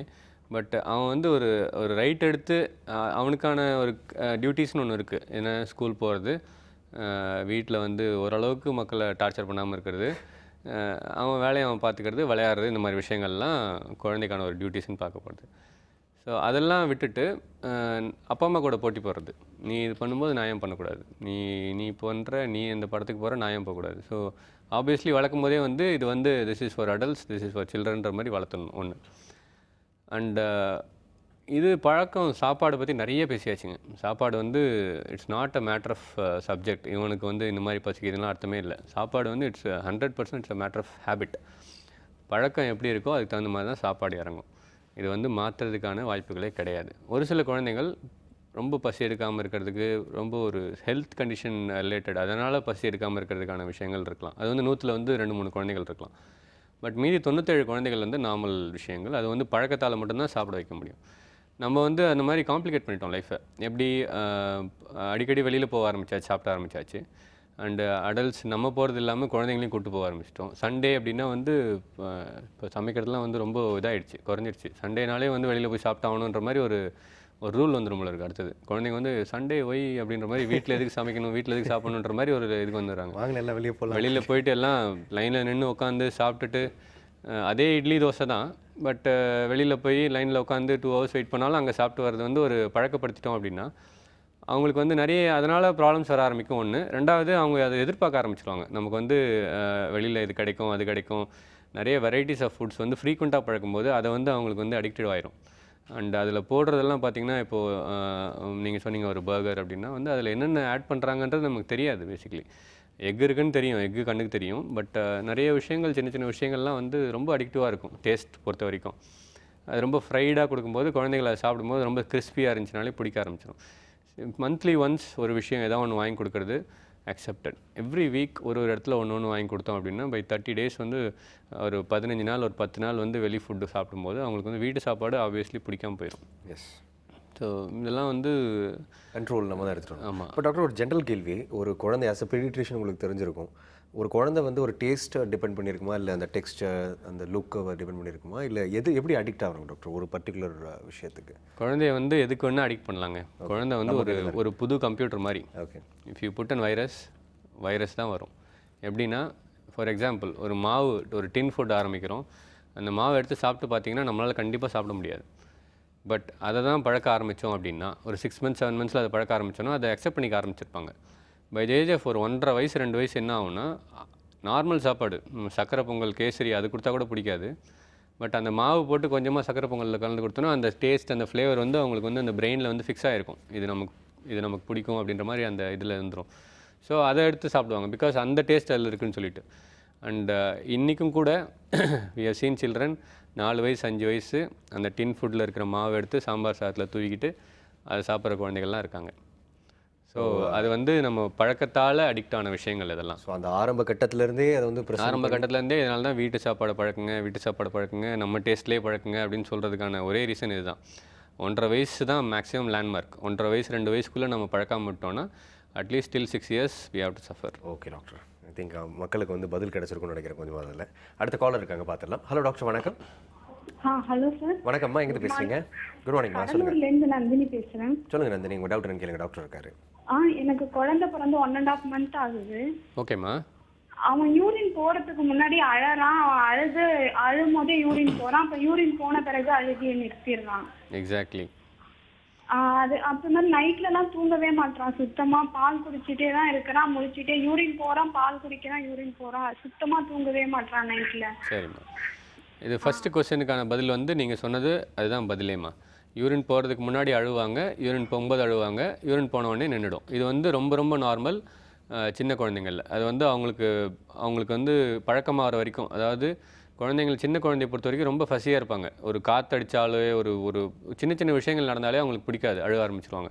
மோஷன் போகிறது, சம்திங் கோயிங் ஒரு பாசிங் த்ரூ இன்சைட் அப்படின்னாலே, அதாவது யூரின் வர மாதிரி இருக்குது அப்படின்னாலே அழுக ஆரம்பிச்சிருவாங்க. ஸோ அழுக ஆரம்பித்தாலே ஏதோ யூரின் வர மாதிரி இருக்குது, இல்லை மோஷன் போகிற மாதிரி இருக்குதுன்னு நம்ம கண்டுபிடிச்சிக்கலாம். ஒன்று யூரின் போய் முடிஞ்ச உடனே சரியாயிடும். பட் யூரின் போன அப்புறமும் அழுகுறாங்க அப்படின்னா அது யூரின் இன்ஃபெக்ஷன் இருக்கான வாய்ப்புகள் இருக்குது. பட் நீங்கள் சொல்கிறது வந்து 100% நார்மல். ஒன்று. ரெண்டாவது, நைட்டில் அந்த ஸ்லீப் சைக்கிள் வந்து செட் ஆகிறதுக்கு கொஞ்சம் டைம் எடுக்குமா குழந்தைங்களுக்கு. யூஸ்வலாக 15 days 1 monthல ரெடி ஆயிரும். வயிற்றில் இருக்கும்போது குழந்தைகள் வந்து நைட்டில் முழிச்சிட்டு இருப்பாங்க, பகலில் வந்து தூங்குவாங்க. அது அந்த தண்ணியிலே வந்து மிதக்கும் போது என்ன ஆகும்னா நல்ல ஒரு ராக்கிங்காக இருக்கும் குழந்தைங்களுக்கு. அதனால் பகலில் நம்ம நடக்கும்போதெல்லாம் வந்து குழந்தைகள் உள்ளே தூங்கும். நைட்டில் வந்து நிறைய மூமெண்ட்ஸ் இருக்கும். ஏன்னா நைட்டில் நம்ம தூங்குவோம், அது உள்ளே விளையாடிட்டு இருக்கோம் தண்ணியில். ஸோ அந்த சேம் ஜெட்லேக் வெளில வந்தோடனே அதே ஜெட்லேக் மெயின்டைன் ஆகும். ஸோ அது வந்து கொஞ்சம் டைம் எடுத்துக்கும். பட் நீங்கள் என்ன பண்ணலாம் அப்படின்னா, அதை இது பண்ணுறதுக்கு அடிக்கடி ஃபீட் பண்ணக்கூடாதுமா. நைட்டில் நீங்கள் அடிக்கடி ஃபீட் பண்ணீங்க அப்படின்னா நீங்கள் ஃபீட் பண்ண அவங்க எடுத்துகிட்டே தான் இருப்பாங்க. எவ்வளோ நேரம் ஃபீட் பண்ணாலும் அது வந்து ஒரு ரிஃப்ளெக்ஸ். நீங்கள் வந்து பிரஸ்ட் ஃபீட் பண்ணலனாலும் சும்மா ஒரு கையை வச்சிங்கன்னா கூட சக் பண்ணிகிட்டு இருப்பாங்க. நான் சக்கிங் அப்படின்றது வந்து ஒரு ரிஃப்ளெக்ஸ் அவங்களுக்கு. ஸோ நைட்டில் வந்து டைமிங் அந்த 2 hours ஒன்ஸ் ஃபீட் பண்ணுறீங்கன்னா அந்த டைமிங்லேயே ஃபீட் பண்ணுங்கள். அழுகிறாங்க அப்படின்றதுக்காக ஃபீட் பண்ணிகிட்டே இருக்காதிங்க. சும்மா கையில் வச்சுட்டு ஜஸ்ட்டு அப்படியே ஒரு ஸ்லோ மோஷனில் இது பண்ணிங்கனாலே வந்து இல் பி வெரி கம்ஃபர்டபுள். அழுகாமல் அப்படியே பார்த்துட்டு இருப்பாங்க. கையிலேயே வச்சுட்டு இருக்கணும், அதான் ஒரே பிரச்சனை. திரும்ப கீழே போட்டிங்கன்னா உடனே அழுக ஆரம்பிச்சிருவாங்க. இது வந்து ஒரு கொஞ்ச நாள் ப்ராப்ளம் தான், ஒரு டிரான்சியன்ட் ப்ராப்ளம். இது சரியாக போயிடும். பட் அதுக்காக நீங்கள் ஃபீட் பண்ணிகிட்டே இருந்தீங்கன்னா அது ஒரு பழக்கமாகி நைட்டில் ரொம்ப ஃபீட் பண்ணுறதுக்காக எந்திரிக்க ஆரம்பிச்சிருவாங்க. ஸோ 2 hours ஒன்ஸ் ஃபீட் பண்ணுங்கள். கொஞ்ச நாளைக்கு அப்படியே கையில் வச்சுட்டு ராக் பண்ணுற மாதிரி பண்ணுங்கள். ஒரு 1 week 2 weeksலேயே நல்ல டிஃப்ரென்ஸ் தெரிய ஆரம்பிச்சிருமா. கால் பண்ணதுக்கு ரொம்ப நன்றிப்பா. நெக்ஸ்ட் காலர் பார்க்கலாம் டாக்டர். ஹலோ டாக்டர், வணக்கம். ஹலோ, வணக்கம்மா, எங்கே பேசுகிறீங்க? சேலத்துலேருந்து நித்யா பேசுகிறேன். என் குழந்தைக்கு 6 months ஆகுது. சொல்லுங்கம்மா. யூரின் வந்து அடிக்கடி போகிறான், ரொம்ப டைட்டாக போகிறான் மாதிரி இருக்கு, அழுகுறான். ஓகேம்மா, அந்த யூரின் போகிற இடத்துல முன்தோல் ரொம்ப டைட்டாக இருக்காம்மா? அப்படிலாம் இல்லைங்க. நல்லா பின்னாடி விளக்க முடியுதா அந்த தோலை? இருக்குங்க. ஓகேம்மா, யூரின் போகும்போது ரொம்ப அந்த யூரின் போகிற இடத்த பிடிச்சிட்டு அழுகுறானா? அப்படியே அழுகுறீங்க, ரொம்ப ஆய் போற மாதிரி டைட்டா போற மாதிரி இருக்காங்க. சொட்டு சொட்டாக போதாமா எதுவும் யூரின்? அடிக்கடி போறாங்க. ஆனா இல்லை சொட்டு சொட்டாக போதா, நல்ல ஸ்ட்ரீம் வருதா? கொஞ்சமா கொஞ்சம் டைட்டாக. ஓகே சரி, நீங்கள் சொல்கிறதில்ல பார்த்தா கொஞ்சம் அந்த ஃபைமோசிஸ் இருக்கிறதுக்கான வாய்ப்புகள் இருக்குமா? டைட்டாக அந்த முன்தோல் டைட்டாக இருந்துச்சுன்னா அதனால் யூரின் வர்றது கொஞ்சம் டைட்டாக இருக்கும். ஒன்று, அந்த முன்தோல் டைட்டாக இருக்கிறதுனாலே அது கீழே இருக்க சர்ஃபேஸ் வந்து இன்ஃபெக்ட் ஆயிரும், பெலனோபாஸ்டைட்டிஸ்னு சொல்லுவோம். அது வந்து கொஞ்சம் இன்ஃபெக்ட் ஆச்சுன்னா உள்ளே புண்ணாகிறதுக்கு வாய்ப்புகள் இருக்குது, அதனால் வலிக்க ஆரம்பிச்சிடும். இது ஒரு பாசிபிலிட்டி. ரெண்டாவது, முதல்ல சொன்ன மாதிரி யூரின் இன்ஃபெக்ஷன் இருக்கிறதுக்கு வாய்ப்பு இருக்குது. டாக்டரை போய் பாருங்கள், அவர் அந்த இடத்த ஒரு தடவை பரிசோதனை பண்ணி பார்க்கட்டும். அதில் எதுவும் முன்தோல் எதுவும் டைட்டாக இல்லை அப்படின்னா ஒரு யூரின் இன்ஃபெக்ஷன் இருக்கான்னு பார்க்கறதுக்கான வாய்ப்புகள் இருக்குது. கால் பண்ணதுக்கு ரொம்ப நன்றி அம்மா. அடுத்த காலர்கிட்ட பேசலாம் டாக்டர். ஹலோ டாக்டர் வணக்கம். ஹலோ டாக்டர் வணக்கம். காலர் இருக்கீங்களா? இருக்கும் சார். சொல்லுங்கம்மா, எங்கேருந்து பேசுகிறீங்க? இங்க கீழ்கட்லையில இருந்து கால் பண்றேன். பேர் வித்யா. சொல்லுங்க 110 days பேபி இருக்கு. ஸோ இப்போ ஏதாவது ஃபுட் ஸ்டார்ட் பண்ணலாமா என்னன்னு டீட்டெயில்ஸ் கேட்கறதுக்காக தான் கால். 110 days ஆமா? யா. ஓகே, இது வரைக்கும் பிரஸ்ட் ஃபீட் மட்டும் தான் கொடுக்குறீங்களாம்மா? இது வரைக்கும் பிரஸ்ட் ஃபீட் மட்டும் தான். சேம் வே வந்து இவனும் வந்து பாத்தீங்கன்னா நைட் மட்டும் தான் தூங்குறான், மார்னிங் டைம் தூங்குறது கிடையாது. Okay, it's okay. நைட் உங்களை டிஸ்டர்ப் பண்ணலைன்னா அது வரைக்கும் நல்ல விஷயமா. ஸோ மார்னிங்கில் வந்து ஒரு 1 hour 1.5 hours தூங்கினா கூட ஓகே, அக்செப்டட். நீங்கள் 4 மாதம் ஆயிடுச்சு அப்படின்னா 4.5 மாதத்துலேருந்து நீங்கள் வந்து வீனிங் ஃபுட்ஸ்லாம் ஸ்டார்ட் பண்ணலாம். எனிவே பீடியாட்ரிஷன்ட்ட போயிட்டுருப்பீங்க. வெயிட் கெயின்லாம் எப்படி இருக்குன்னு பார்க்கட்டும். பிறந்ததுலேருந்து இப்போ 4 மாதத்துக்கான வெயிட் நல்லா இருக்குது. அண்ட் இந்த இணை உணவுகள் சப்ளிமெண்ட்ஸ் ஆரம்பிக்கிறதுக்கான டைம் வந்துருச்சு, வீனிங் ஆரம்பிக்கிறதுக்கான டைம் வந்துருச்சு அப்படின்னா நம்ம 4.5 monthsலேருந்து யூஸ்வலாக ஸ்டார்ட் பண்ணலாம். பட் ஐடியலி பார்த்திங்கன்னா 6 மாதம் வரைக்கும் தாய்ப்பால் கொடுக்குறது ரொம்ப நல்லது. அதை வந்து நம்ம கஸ்டமைஸ் பண்ணிக்க வேண்டியது இருக்கும். ஏன்னா இப்போ இருக்க யங் மதர்ஸ்லாம் வந்து 4 monthsல ஒர்க் போகணும், அதனால் அதுக்கு தகுந்த மாதிரி மாற்றணும் அப்படின்னு நினைக்கிறாங்க. நீங்கள் உங்களுடைய ஒர்க் பேட்டர்ன் பாருங்கள். நீங்கள் ஒர்க் போகணும் இல்லை வீட்டில் இருக்க முடியாது அப்படின்னு தோணுச்சுன்னா நீங்கள் 4.5 மாதம் 5 மாதத்தில் ஸ்டார்ட் பண்ணலாம். இல்லை கண்டிப்பாக இருப்பேன், எனக்கு பிரெஸ்ட் மில்க்கும் வந்து சஃபிஷியண்ட்டாக இருக்குது, குழந்தையோட வெயிட் கெயினும் நல்லா இருக்குன்னு சொல்லியிருக்காரு டாக்டர் அப்படின்னா, அண்ட் ஐடியல் வந்து 6 months வரைக்கும் நீங்கள் பிரெஸ்ட் ஃபீட் பண்ணலாம். அது இன்னும் வெயிட் கெயின் கொடுக்கும் ஆக்சுவலி, நீங்கள் மற்ற ஃபுட் ஸ்டார்ட் பண்ணுறதோட. கால் பண்ணதுக்கு ரொம்ப நன்றி அம்மா. டாக்டர், ஒரு ஜென்ரல் கேள்வி டாக்டர். கேரட் வந்து உண்மையாகவே விஷனை இம்ப்ரூவ் பண்ணுமா? கண்டிப்பாங்க, உண்மையாக வந்து அதில் ஒரு எஃபெக்ட் இருக்குது. கேரட்டில் வந்து கேரட்டின் இருக்குது, பீட்டா கேரட்டின். அது வந்து நமக்கு ஐஸ் அந்த ராட்ஸ் அண்ட் கோன்ஸ் அப்படின்னு சொல்லுவோம், அதெல்லாம் வந்து அந்த கேரட்டின்ஸ் வந்து ரொம்ப தேவை. அது வந்து டைரெக்டாக சப்ளை பண்ணுறது கேரட். கண்டிப்பாக விஷன் வந்து இம்ப்ரூவ் பண்ணுன்றதோட ப்ராப்ளம் இருந்தால், கேரட்டின்ஸ் கம்மியாக இருந்தால் அது வந்து கொடுத்துச்சுன்னா நமக்கு வந்து நல்லது. அது ஓகே. கேரட் வந்து சாக்லேட்ஸ் வந்து ஆக்னி கிரியேட் பண்ணுவோம். சாக்லேட்ஸ் நிறைய எடுத்துக்கிட்டேன் பண்ணலாம். ஏன்னா ஆயில் இருக்குது, கொலஸ்ட்ரால் இருக்குது, ஃபேட் இருக்குது அப்படின்னா அதனால் பிம்பிள்ஸ் வர்றதுக்கான வாய்ப்புகள் இருக்குது. அந்த சீபம் செக்ரேஷன் சொல்லுவோம். ஸ்கின்னில் வந்து ஜென்ரலாக வந்து இந்த ஆயில் செக்ரேஷன் வந்து நம்ம செபேஷியஸ் கிளாண்ட் அப்படின்றதுக்கான ஒரு ஃபங்க்ஷன். அது வந்து நமக்கு உடம்புல ஆயில் நிறையா இருக்குது, ஃபேட் நிறையா இருக்குன்னா அது சீபம் செக்ரேட் ஆகிட்டே இருக்கும். அந்த போர்ஸ் எல்லாம் வந்து பிளாக் ஆயிரும். அதனால தான் பிம்பிள் வர ஆரம்பிச்சிடும். அதுக்குள்ளே பாக்டீரியா மாட்டிக்கும், அதனால் பிம்பிள்ஸ் வர ஆரம்பிச்சிடும். இப்போ அதிக சுகர் கண்டென்ட் எடுத்தால் வந்து ஹைப்பர் ஆக்டிவ் ஆகிடுறாங்க கிட் அப்படின்னு சொல்கிறாங்களா, அது உண்மையா டாக்டர்? இப்போ வந்து நிறைய மித்ஸ் இருக்குங்க. அதாவது லைக் ஹைப்பர் ஆக்டிவ் அப்படின்றது வந்து right left and centre start பண்ணிட்டாங்க யூஸ் பண்ணுறதுக்கு. பிகாஸ் அவேர்னஸ் ஜாஸ்தி ஆகிடுச்சு, மீடியாஸ் நிறைய சொல்ல ஆரம்பிச்சிட்டாங்க, படம் எடுக்க ஆரம்பிச்சிட்டாங்க. அது நல்ல விஷயம். ஒன்று வந்து நல்ல விஷயம், மக்களுக்கு வந்து அவேர்னஸ் இருக்குன்றது நல்ல விஷயம். பட் இன்னொரு கெட்ட விஷயம் என்னென்னா, அது வந்து ஜஸ்ட் லைக் தட் யூஸ் பண்ணுறாங்க. அது நம்ம குழந்தையோ இல்லை மற்ற குழந்தையோன்னு பார்க்குறதில்ல. பார்த்துட்டு அவன் ரொம்ப ஹைப்பர் ஆக்டிவாக இருக்கான்ல, ஏதோ ப்ராப்ளம் இருக்குது அப்படின்றது. சின்ன குழந்தை ஓடி ஆடி விளையாடுறது, ரொம்ப துள்ளிக்கிட்டு இருக்கான், நம்ம சொல்கிறத கேட்கல அப்படின்னாலே வந்து ஹைப்பர் ஆக்டிவ் ஆகிட்டான் டாக்டர், ரொம்ப இதாக இருக்கான் டாக்டர் அப்படின்னு சொல்லிட்டு வந்துட்டு அவன் கிளினிக்கில் ஜாலியாக உட்காந்துருப்பான், இல்லை ஒரு பொம்மையோட விளையாட்டுருப்பான். அம்மா அதுக்குள்ளே வந்து ஒரு 2 minutes வந்து 10 கொஸ்டின் கேட்டிருப்பாங்க. ஸோ யாருமா ஹைப்பர் ஆக்டிவ் ஆக்சுவலி அப்படின்ற லெவலில் இருக்கும். பிகாஸ் அந்த ஆங்ஸைட்டி வந்து அந்தளவுக்கு பில்டப் ஆயிரும் உள்ள. அந்த மாதிரி ஹைப்பர் ஆக்டிவ்னு ஒரு வியாதி இருக்குது, நமக்கு ஒரு டிசார்டர் இருக்குது, பிரச்சனை வந்துருச்சு குழந்தைக்கு அப்படின்ற மாதிரி. அது வந்து ரொம்ப அந்த தின் லைன். அது ஒரு 3-4 yearsல we can diagnose hyper activity, accepted. But இது வந்து சுகர் கண்டென்ட்டால், ஒரு கேலரி கண்டென்ட்டால் அந்த மாதிரி இருக்குது அப்படின்றது வந்து ஒரு மித்துனே சொல்லலாம். பட் சுகர் கண்டென்ட் நிறையா கொடுக்கும்போது குழந்தைகள் ஆக்டிவாக இருப்பாங்க. 100% அது வந்து அக்செப்டட். பிகாஸ் டேரெக்டாக வந்து கார்போஹைட்ரேட் போயிடும், அதனால் ஆக்டிவிட்டி வர ஆரம்பிச்சிடும். இது வந்து அத்லீட்ஸ் எப்படி குளுக்கோஸ் சாப்பிட்டு ஓடுறாங்களோ அதே மாதிரி தான் இது. பட் அது வந்து டேரெக்டாக நம்ம கோரிலேட் பண்ணக்கூடாது. ஹைப்பர் ஆக்டிவிட்டின்ற ஒரு டேர்முக்கு வந்து கோரிலேட் பண்ணுறது வந்து அவ்வளோ நல்லது இல்லை. ஓகே டாக்டர், நிகழ்ச்சி நடந்து கொள்ள இருக்காங்க, பார்த்துடலாம். ஹலோ டாக்டர் வணக்கம். ஹலோ டாக்டர் வணக்கம். ஹலோ வணக்கம்மா, எங்கிட்ட பேசுகிறீங்க? விழுப்புரத்துலேருந்து பேசுகிறேன் சார். சொல்லுங்கம்மா, டவுட் என்னன்னு கேளுங்க, டாக்டர் இருக்கார். ஹலோ டாக்டர், வணக்கம். வணக்கம்மா, சொல்லுங்கள். என்னுடைய குழந்தைக்கு மூணு மாசம் ஆகுது. சரிம்மா. வச்சு ஓகே. பெண் குழந்தை. ஓகே. விரல் துப்பிட்டே இருக்கா, சரி. என்ன பண்றது? அவள் விரல் துப்பிட்டு இருக்கா இல்லைம்மா? ஆமாங்க சார். சரி, என்ன பிரச்சனை உங்களுக்கு? அதுதான் சார், எடுத்து விட்டாலும் திரும்ப திரும்ப விரல் துப்புறதுனால பால் வந்து கொஞ்சம் சரியா குடிக்க மாட்டா, அந்த மாதிரி. அப்படிலாம் நீங்களே நினச்சிக்கூடாதுமா. ஸோ இப்போ பார்த்தீங்கன்னா நிறைய ஸ்கேன் சென்டர்ஸில் வந்து ஸ்கேன் எடுத்து ஃபோட்டோ எடுத்து கொடுப்பாங்க. அதில் நீங்கள் பார்த்தீங்கன்னா நிறைய டைம் வந்து குழந்தைகிட்ட வந்து வாய்க்கிட்ட வந்து கை போயிட்டு வந்துட்டுருக்கும். இது எப்படின்னா உள்ளே இருக்கும்போதுலேருந்தே வந்து விரல் சப்புவாங்க. அது வந்து ரொம்ப ரொம்ப நார்மல். அது இன்ஃபேக்ட் வந்து பிரெயினுக்கான ஒரு சிக்னல்ஸ் கொடுக்கறதுக்கான ஒரு முக்கியமான விஷயம். உள்ளே இருக்கும்போது, வயிற்றுக்குள்ளே இருக்கும்போது சென்சரி இன்புட் அப்படின்னு சொல்லுவோம். எப்படின்னா ஒரு கையை எடுத்து வாயில் வைக்கிறோம் அப்படின்னா அது வந்து ஒரு பெரிய ஒரு நெட்வொர்க் உள்ள ஃபங்க்ஷனாக தான் அது பண்ண முடியும். ஏன்னா கை இங்கேருந்து எடுக்கணும், வாய்க்கிட்ட போகணும், வாயில் வைக்கணும், டங்கு வந்து கரெக்டாக அதை வந்து சக் பண்ணணும். இதுக்கெல்லாம் ஆர்டர்ஸ் வந்து பிரெயின்லேருந்து வரும்.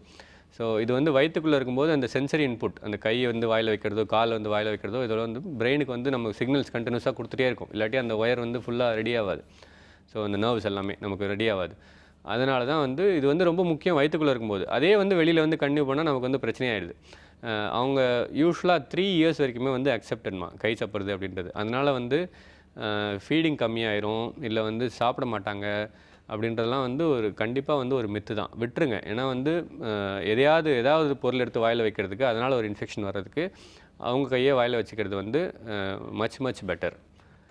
அந்த குழந்தை நினைக்கிறேன் எவ்வளோ பெரிய ஆக்டிவிட்டியை பண்ணிகிட்ருக்கேன், நீங்கள் வந்து என்னை கலாய்க்கிறீங்களே அப்படின்ட்டு. எனவே கால் பண்ணதுக்கு ரொம்ப நன்றிம்மா. டாக்டர், இப்போ வந்து ஃபுட்டை பற்றி சொன்னீங்க, இந்த மாதிரி அதாவது பேரண்டிங் சேலஞ்சஸில் ஃபுட்டு எப்படி வந்து நமக்கு இது பண்ணலான்ட்டு. பட் அதர் தேன் ஃபுட் நிறைய சேலஞ்சஸ் வந்து இந்த ஜெனரேஷன் பேரண்ட்ஸ் ஃபேஸ் பண்ணுறாங்க. அந்த சேலஞ்சஸ்லாம் எப்படி வந்து நம்ம டேக்கிள் பண்ணலான்றதை பற்றியும், நிறைய மில்க் எடுத்தால் நல்லதா கெட்டதா டாக்டர் ஒரு குழந்தைக்கு, இதை பற்றியும் இந்த கேள்விக்கும் பதில் பார்ப்போம் ஒரு சின்ன பிரேக்கு அப்புறம். டாக்டர், சிம்ஸ் ஹாஸ்பிட்டல் வடபழனி வழங்கும் ஹலோ டாக்டர் நிகழ்ச்சியில் ஒரு சிறிய இடைவேளை.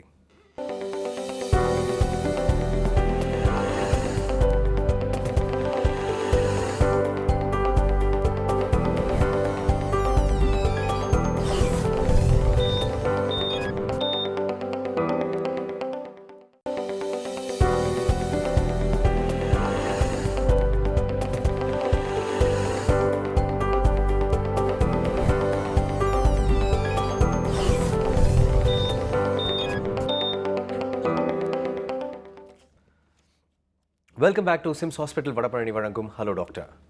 ஸோ டாக்டர், ஒரு வியர்டான கொஸ்டின். குழந்தைக்கு வந்து ஃபீவர் இருந்ததுன்னா வந்து ஐஸ் வாட்டரில் குளிப்பாட்டினா சரியாயிடுமா? இப்படி ஒரு கேள்வி கேட்டதுக்கு நான் உன்னை என்ன பண்ணலான்னு யோசிக்கிறீங்களா? சரியாகாது. ஓகே. இது எப்படின்னா ஃபீவர் அப்படின்றது வந்து ஒரு சப்ஜெக்டிவ் ஃபீலிங். கண்டிப்பாக டெம்பரேச்சர் 100க்கு மேலே இருக்கும் ஒன்று. பட் அதனால் வந்து ரொம்ப இரிட்டேட்டிங்காக இருக்கும், கண் எரியும், உடம்பெல்லாம் கனகனன்னு இருக்கும், குழந்தை ரொம்ப டயர்டாயிடுவாங்க. பேராசிட்டமால் கொடுக்குறது எதுக்குன்னா நம்ம டெம்பரேச்சரை உள்ளே வந்து இந்த ஃபீவர் த்ரெஷோல்டை வந்து அது வந்து இது பண்ணி ஜாஸ்தி பண்ணி விட்டுரும். ஸோ தட் நம்ம உடம்பு வந்து கூல் ஆயிரும். அது வந்து ஒரு வகை. ரெண்டாவது வந்து ரொம்ப கஷ்டப்படுறாங்க, சிம்டமேட்டிக்காக வந்து ரொம்ப கனகனன்னு இருக்குது, எரிச்சலாக இருக்குது அப்படின்னா ஈரத்துணியால் தொடச்சி விடும்போது என்ன ஆகும்னா கொஞ்சம் நம்ம ஸ்கின் எல்லாம் வந்து கொஞ்சம் கோல்ட் ஆகும். ஓகே. அதனால் வந்து சிம்டமேட்டிக்காக சில்ட்ரன் வந்து பெட்டராக ஃபீல் பண்ணுவாங்க. பட் ஒரு சில குழந்தைக்கு ஜுரம் இருக்கும்போது ஈரத்துணியால் துடைச்சி விட்டால் ரொம்ப இரிட்டேட்டிங்காக இருக்கும், அழுக ஆரம்பிச்சிருவாங்க. பட் கதற வந்து ஈரத்துணியால் துடைக்கிறது வந்து வேஸ்ட்டு. நம்ம பண்ணுறதே வந்து குழந்தைய வந்து சிம்டமேட்டிக்காக ஒரு கொஞ்சம் பெட்டராக ஃபீல் பண்ணணுன்றதுக்காக பண்ணுற விஷயங்கள் தான். ஃபீவரை டைரெக்டாக குறைக்கணும்னா மெடிசன் மட்டும்தான் கொடுக்கணும். ஓகே. பட் இந்த வெளி விஷயங்கள் பண்ணுறதெல்லாம் நமக்கு வந்து ஒரு நல்ல ஃபீல் கொடுக்கறதுக்கான விஷயங்கள் தான். ஓகே. கதற ஈரத்துணியால் துடைக்கிறதுனால அது வந்து யாருக்குமே நல்லதில்லை. Okay doctor. எனிவே ஃபீவர் வந்து குறைய போகிறது அது ஒரு டெம்பரரி சொல்யூஷன்ற மாதிரி தான். Doctor, too much of milk, அதிக பால் குடிக்கிறது வந்து நல்லதா? அதிக பால் கொடுக்கப்படுறது நல்லதா? அதிக பால் கொடுக்கப்படுறது கண்டிப்பாக நல்லதில்லை. அதில் ஓகே. நியூட்ரிஷன் அப்படின்னாலே அவருடைய ஒரு பால் மக்கள் வந்து டைரெக்டாக அதை கோரிலேட் பண்ணுறது வந்து பால் நிறைய குடித்தா தோனி ஆயிடலாம். ஆமாம். தோனி வந்து எல்லாத்தையும் சாப்பிட்டு வாங்கி வச்சிருக்கிறேன். அதுதான், எல்லாத்தையும் சாப்பிட்டு 1 லிட்டர் பால் குடிச்சிருப்பாங்க, அதனால அப்படி ஆயிருப்பார். பட் அதை வந்து நம்ம எடுத்துக்க மாட்டோம். என்ன அப்படின்னா மில்க் வந்து நிறைய விஷயங்களில் வந்து நமக்கு வந்து எதிரியாக அமைஞ்சிரும். ஃபார் எக்ஸாம்பிள், காலையில் எந்திரிச்ச உடனே நீங்கள் மில்க் கொடுத்துட்டிங்கன்னா வயிறு வந்து ஒரு ஃபுல்னஸ் வந்துடும், பசிக்காது. ஃபஸ்ட்டு ஒரு 4 hours 5 hours பசிக்காது. 7 மணிக்கு எந்திரிப்பான், எந்திரிச்சோடனே ஒரு 200 ml மில்க் கொடுப்பாங்க. நம்ம கெப்பாசிட்டியே சின்ன குழந்தைங்களாம் வந்து 250 ml 300 ml இருக்கும். ஸோ அதை வந்து முக்கால்வாசி பால் வச்சு நிரப்பிடுவோம். அது வெளியே போகிறதுக்கே ஒரு 1.5 மணி நேரம் ஆகும். அதுக்கப்புறம் அந்த பசி வராது இன்னொரு 1.5 மணி நேரம். திரும்ப 8:30க்கே வந்து தோசை வச்சு இட்லி வச்சு சாப்பிடு அப்படின்னா சாப்பிட மாட்டான். சாப்பிட முடியாது. அது ஒரு பிரச்சனை. 2வது வந்து பால்னால் வந்து கான்ஸ்டிபேட் ஆகிறதுக்கு நிறைய வாய்ப்புகள் இருக்குது. பால் நிறைய கொடுக்கும்போது கான்ஸ்டிபேட் ஆகும். அதனால் வயிறில் வந்து மோஷன் நிறைய தங்கி அதனால் ஒரு ஃபுல்னஸ் இருக்கும். அதனால் பசி எடுக்காமல் இருக்கும். அண்டு கான்ஸ்டிபேஷனால் வர அடுத்த பிரச்சனைகள் அது வேறு. ஒரு வாரத்துக்கு ஒரு வாட்டி போகிறது, மோஷன் போகிறதுனால அழுவ ஆரம்பிச்சிருது, சுத்தமாக போகாமல் இருக்கிறது, அந்த மாதிரி விஷயங்கள்லாம் வர ஆரம்பிச்சிடும். 3வது கவுஸ் மில்க் வந்து நிறைய கொடுக்கும்போது ஒரு குடலில் வந்து சின்ன சின்ன மைக்ரோ ப்ளீட்ஸ் ஆகிறதுக்கு அலர்ஜி ஆகி அதனால் வந்து சின்ன சின்ன ப்ளீட் ஆகிறதுக்கு வாய்ப்புகள் இருக்குது. இது வந்து எல்லா குழந்தைக்கும் கிடையாது. கவுஸ் மில்க் அலர்ஜி இருக்க குழந்தைகளுக்கு மட்டும். அதனால் வந்து அனீமியா வர்றதுக்கோ அந்த மாதிரி விஷயங்கள்லாம் வாய்ப்பு இருக்குது.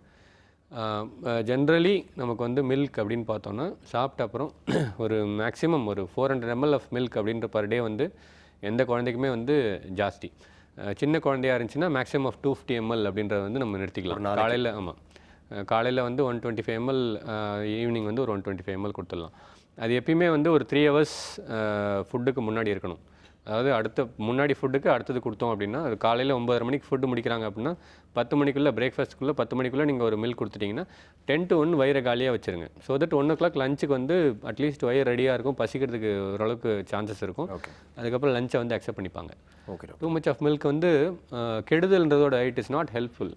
நிறைய விஷயங்களில் வந்து நிறைய விஷயங்களில் நமக்கு வந்து தப்பாக தான் முடியும். அதாவது மற்ற போர்ஷனுக்கு வந்து அது ஹெல்ப் பண்ண போகிறது இல்லை. அதுவும் இல்லாமல் மில்கில் வந்து நமக்கு வந்து சும்மா மில்க் கொடுக்க மாட்டாங்க. அதில் நிறைய சப்ளிமெண்ட்ஸ் நிறைய ஆட் பண்ணுவாங்க. அதில் இருக்க கேலரிஸ் இருக்குது, அதில் இருக்க ப்ரோட்டீன்ஸ் இருக்குது. அதனால் பசிக்கிறதுக்கான வாய்ப்புகளே இல்லை.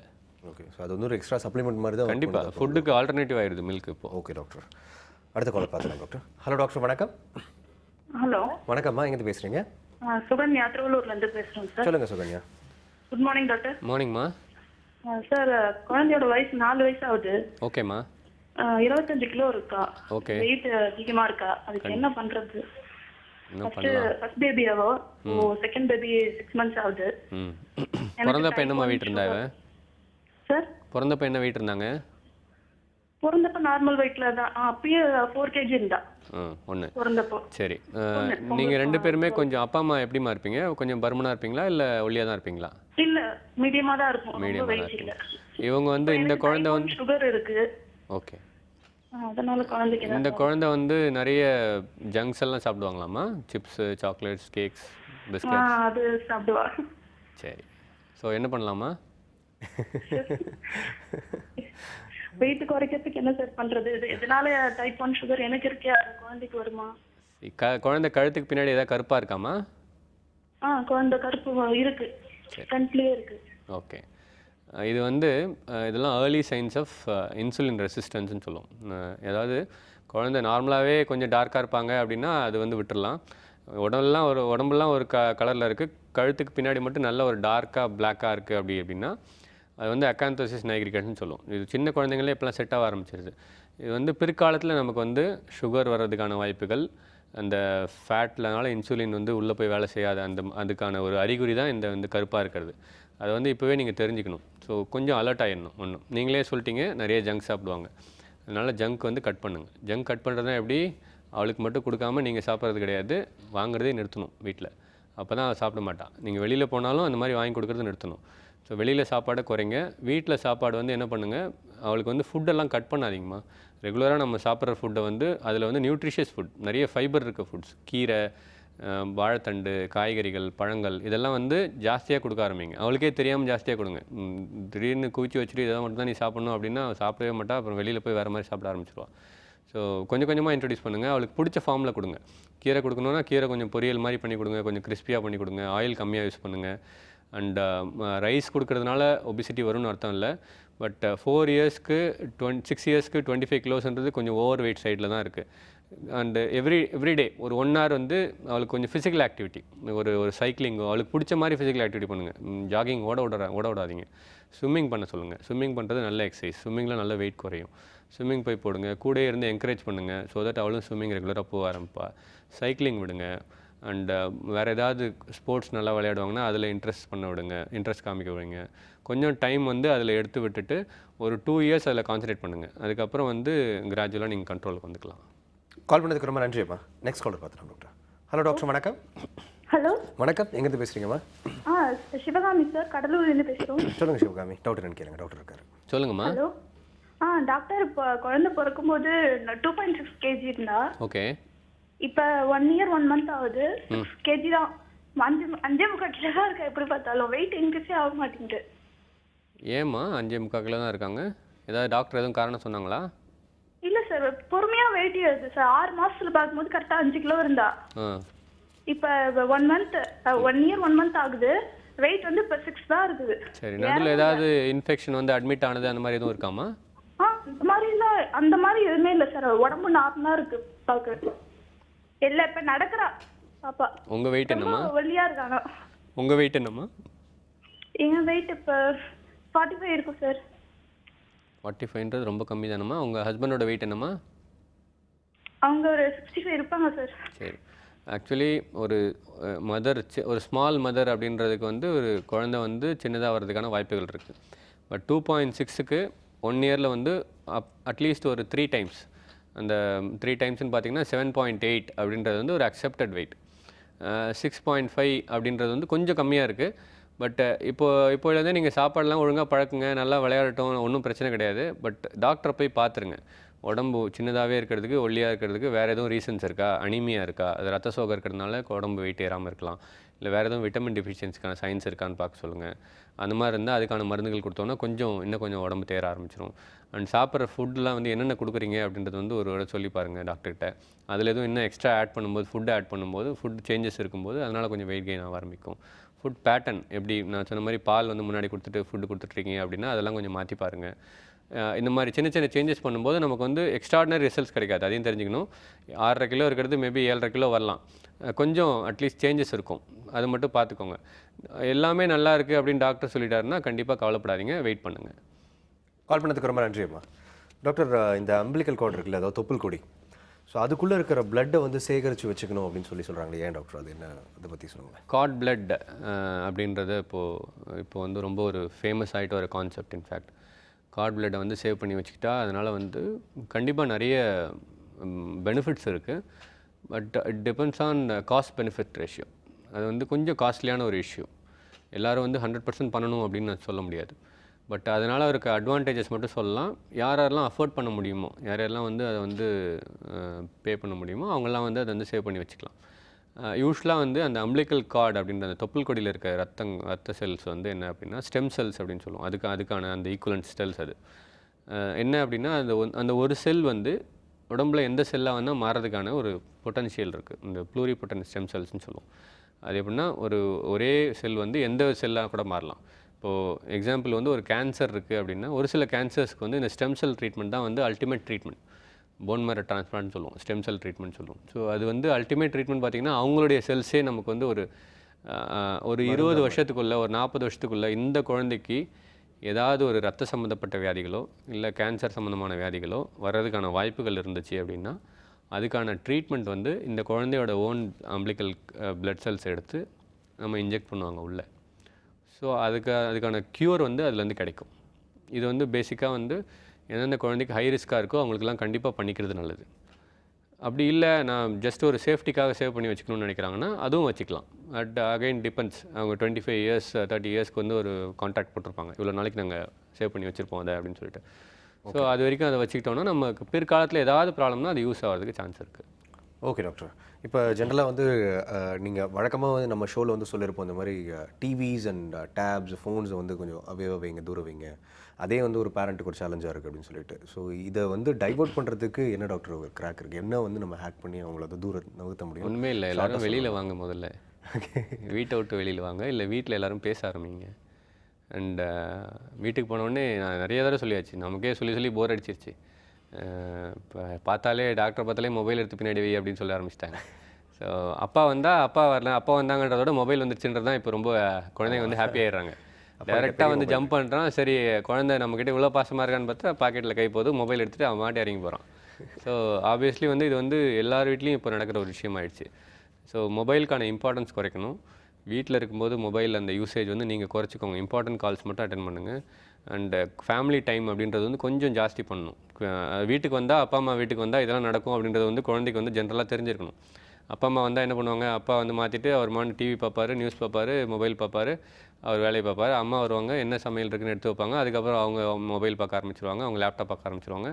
நாம் என்ன பண்ணோம், இவங்க 2 பேரும் என்ன பண்ணுறாங்க, யார் மொபைல் ஃப்ரீயாக இருக்கோ எடுத்து விளையாட ஆரம்பிச்சிடலாம். இதுதான் வந்து ஓடிட்டுருக்கு ஸ்ட்ராட்டஜி கிரிக்கெட். ஆமாம். நம்ம அட்லீஸ்ட் ஒரு 1 hour வந்து ஃபேமிலி டைம்னு இருக்கணும். அந்த டைமில் வந்து நோ மானிட்டர்ஸ், நத்திங். வீட்டில் உட்காந்து நம்மளாம் விளையாடணும், பேசணும் அப்படின்றது வந்து சின்ன வயசுலேயே அட்லீஸ்ட் ஒரு 5 years வரைக்கும் அதை வந்து ஏமாற்றி ஏதாவது பண்ணுங்கள். டைம் இல்லைனாலும் அவனுக்கு மனசில் பதிஞ்சிச்சுன்னா, ஸோ தட் அவனுக்கு வந்து அந்த யூசேஜ் எல்லாம் குறைய ஆரம்பிக்கும். ஓகே, ஸோ இன்ட்ராக்ஷன்றது ஒரே கீ அப்படின்னு சொல்லியிருக்கீங்க. Thanks a lot doctor. இன்றைக்கி வந்து நிறைய விஷயங்கள் வந்து மெத்தை கிளியர் பண்ணியிருக்கீங்க. அதில் மக்களுக்கு வந்து நிறைய விஷயங்கள் எடுத்து சொல்லியிருக்கீங்க. Thanks a lot for the contribution. இன்றைய சிம்ஸ் ஹாஸ்பிட்டல் வடபழனி வழங்கும் ஹலோ டாக்டர் நிகழ்ச்சி உங்களுக்கு ரொம்பவே யூஸ்ஃபுல்லாக இருந்திருக்கும் நம்புறோம். மீண்டும் அடுத்த சிம்ஸ் ஹாஸ்பிட்டல் வடபழனி வழங்கும் ஹலோ டாக்டர் நிகழ்ச்சியில் சந்திக்கலாம். அதுவரை stay healthy and stay happy.